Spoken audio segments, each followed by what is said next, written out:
겟세마네가 없는데 그 사람이 어떻게 골고다가 있겠습니까?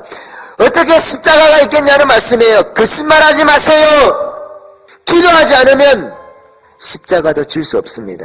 예수님도 밤새 기도하셔야 십자가를 질 수가 있었습니다.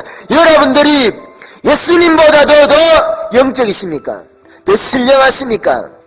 이 기도하는데 결정적인 역할을 하는 것이 방언입니다.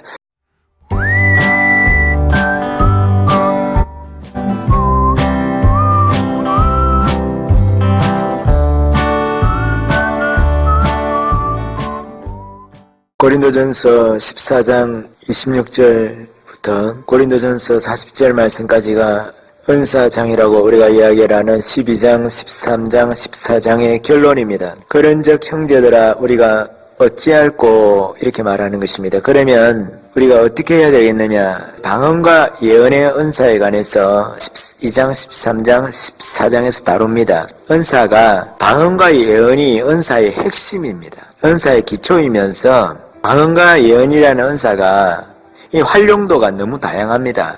방언과 예언이라는 것이 가르침의 은사도 예언의 확장입니다. 축사도 방언하고 연관이 있는 은사라고 봐도 됩니다. 영적인 깊은 곳에서. 병을 고치는 것도 마찬가지. 축사도 내 영혼이 강해야 귀신을 쫓지 않겠습니까? 성령으로 충만해야 강해야.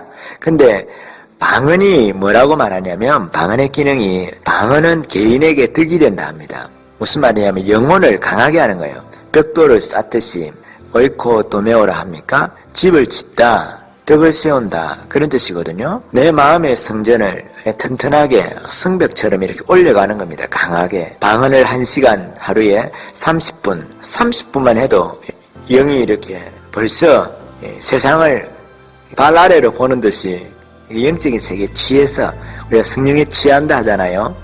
술 취한 것처럼 성령에 빨리 취하게 한단 말입니다.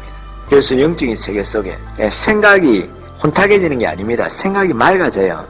이렇게 혼란스러운 것들이 영적인 세계에 들어가면 들어갈수록 정리가 명확하게 됩니다. 영의 생각, 영이라는 것이 생각과 연관이 있습니다. 아주 깊이 연관이 있습니다. 그래서 영의 생각이 정리가 됩니다. 영적인 것들도 생각으로, 영적인 생각으로 이렇게 분별하는 거잖아요. 그래서 바울이 영의 생각은 생명이고 육신의 생각은 사망이다. 내가 지금 내 영적인 상태가 어떠냐? 그 생각을 보면 압니다. 내가 어떤 생각을 하느냐? 내 생각 가운데 성령께서 성령께서 생각을 이끄시는 것이 있느냐? 아니면 내가 육신의 생각을 하느냐? 그것이 나의 현재의 영적인 상태를 알 수 있는 하나의 척도가 됩니다. 그것만으로 하는 건 아니겠지만 그 하나의 척도가 된다고 해요. 바울의 말씀에 보면. 그래서 영의 생각을 이게 중요합니다.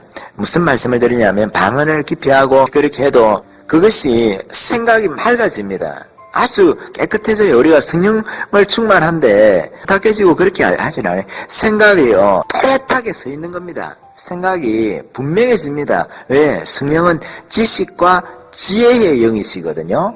명쾌하게 합니다. 지혜로워집니다. 내가 깨닫지 못했던 것들도 깨닫게 되고 내가 알지 못하는 것들도 알게 되고 내가 준비하지 못했던 것들도 성령께서 준비케 하시고 그런 것입니다. 그래서 우리가 방언을 많이 해야 되는 것입니다. 방언은 받는 것보다 하는 것이 중요하다고 많이 하라고. 방언을 받는 것은 누구나 주시잖아요. 근데 하질 않아요. 참 제가 이상해요. 왜 방언을 사람들이 하질 않는가. 받았지 오래된 분들도 방언을 열심히 해야 돼요. 방언을 깊이 해야 됩니다. 최소 하루에 30분은 해야죠. 30분 하고 조금 많이 하면 1시간. 제일 좋은 거는 뭘까요? 방언에 제일 좋은 거는 무시기도입니다. 하루 종일 그냥 틈만 나면 이렇게 하는 거예요. 방언 기도를. 영어로 하고 또 이렇게 소리 내서 하고 그렇게 하면 참 좋습니다. 유익합니다. 저도 산기도를 하고 산기도 안 할 때 집에서도 기도를 하지만 산기도를 작정을 해서 가끔 할 때는 이렇게 보통 산에 가면 한 3시간, 4시간 산에서 기도를 하거든요. 그러면 올라가면서도 한 30분, 1시간 이렇게 올라가면서도 천천히 가면서 방언 기도를 하면 올라간단 말입니다. 그럼 또 올라가서 한 3시간, 4시간에 또 내려오면서도 또 방언 기도를 하면서 내려옵니다. 집사님들도 차량 봉사하면서 또 차를 이렇게 보내드리면서 또 차 안에서 운전하면서 계속 방언 기도를 해요. 그렇게 하면 가끔 산기도를 하면 이렇게 그 산기도 시간에만 하는 방언기도 시간에 6시간 정도 할 때가 있어요.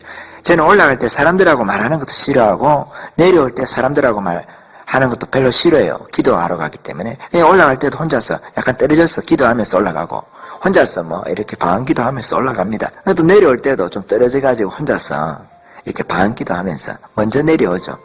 겨울 같은 데는 또 차를 따뜻하게 해두어야 됐었기 때문에 그렇게 하면 그 기도하러 가는 시간에만 적게 해도 한 5시간 정도 합니다. 좀 많이 하면 6, 7시간까지 하고 그 밤에 그렇게 하는 거예요. 그렇게 하고 이렇게 또 가끔 하나님께서 또 말씀을 꼭 나눠야 된다. 또 산기도 하면서 기도하는 걸 원하지만 또 말씀을 나누는 것이 필요한 분이 있어요. 산기도 와서 그 말씀을 나누어야 될 꼭 필요한 경우에는 말씀을 나눕니다. 그런 거 외에는 가급적이면 기도를 하려고 합니다. 기도만 하려고 합니다. 교제보다도 교제는 얼마든지 내려와서도 할 수 있기 때문에 그렇게 하면 그 영혼의 유익이 얼마나 많은지 몰라요. 기도하면서 영어로 교제를 하는 거예요. 함께 기도하는 사람들끼리 그냥 영어로 좋은 거예요. 특별하게 우리나라 말로 많이 안 해도 영어로 이렇게 내가 주여 하면 또 집사님들이 또 주여 하면 서로 이렇게 영이 통하니까 그 얼마나 좋은지 몰라요. 귀신도 쫓고 기도도 주님께 또 기도도 하고 영어로 그때 결정적으로 중요한 것이 방언기도입니다. 방언기도 없이 그렇게 오래 기도하시겠습니까? 방언이라는 것이 그렇게 중요한 겁니다. 여러분 기도 생활이 얼마나 중요합니까? 쉬지 말고 기도하라고 말씀하시잖아요. 기도 생활이 중요하기 때문에 성도들에게 제일 중요한 것이 기도 생활입니다. 기도 생활이 돼야 하나님의 말씀을 읽어도 영으로 읽힙니다. 생명이 되는 말씀을 읽게 기도 생활하지 않으면서 말씀을 읽으면 말씀이 죽은 말씀이 되는 거예요. 기도 생활하지 않으면서 말씀을 보고 나누면 잘못하면 영혼을 죽이는 말씀을 증거하게 되는 그런 경우가 있습니다. 그래서 기도가 중요합니다. 누가 기도를 많이 하네, 누가 기도를 안 하네 그런 말씀을 드리는 것이 아니에요. 제가 제 말씀을 드리는 것은 방언기도의 중요성에 관해서 여러분들도 그렇게 되기를 원한다 하는 말씀에서 드리는 겁니다. 집에서도 밤새 방언기도 할 때가 있잖아요. 집에서도 철화시키실 때가 있잖아요. 밤새 방에서 그냥 기도하는 거예요. 방언기도를. 성령께서 그렇게 시키면 하는 게 이유가 있기 때문에 내가 알지 못하는 기도 제목이 있기 때문에 기도를 시키시는 겁니다. 순종을 하셔야 됩니다. 기도에서도 주의 음성을 듣지 못하면 십자가를 지라고 하면 어떻게 지겠습니까? 겟세마네에서 무릎 꿇어서 예수님이 기도하지 않았다면 어떻게 골고다 언덕에 십자가를 지겠습니까? 기도에 겟세마네가 있었습니까? 기도에 겟세마네가 없는데 그 사람이 어떻게 골고다가 있겠습니까? 어떻게 십자가가 있겠냐는 말씀이에요. 거짓말하지 마세요. 기도하지 않으면 십자가도 질 수 없습니다. 예수님도 밤새 기도하셔야 십자가를 질 수가 있었습니다. 여러분들이 예수님보다도 더 영적이십니까? 더 신령하십니까? 이 기도하는데 결정적인 역할을 하는 것이 방언입니다. 그래서 마귀가 교회가 방언을 하지 못하도록 하기 위해서 그렇게 많은 거짓말들을 신학자를 동원해서 개혁자들의 이름을 동원해서 신앙의 위대한 교부들의 이름까지도 도용을 하면서 교회가 방언을 하지 못하도록 그리스도인들이 방언이라는 강력한 영적인 무기를 발견하지 못하도록 하는 것입니다. 여러분 중에 마귀의 전략에 쏟고 계신 그리스도인들이 있습니까? 마귀의 전략에 쏟고 계신 교회의 지도자가 계십니까? 혹시 신학을 하신다는 홀 좋은 이름을 가지고 계신 분들이 있습니까? 마귀의 전략에 이용되지 마십시오. 사단의 일꾼이 되지 마십시오. 마귀의 일꾼이 되지 마십시오. 마귀의 변호사가 되지 마십시오. 마귀의 사단의 대변인이 되지 마시길 바랍니다. 예수님은 믿는 자들에게는 이러한 표적이 따르리니 저희가 새 방언을 말할 것이라고 했습니다.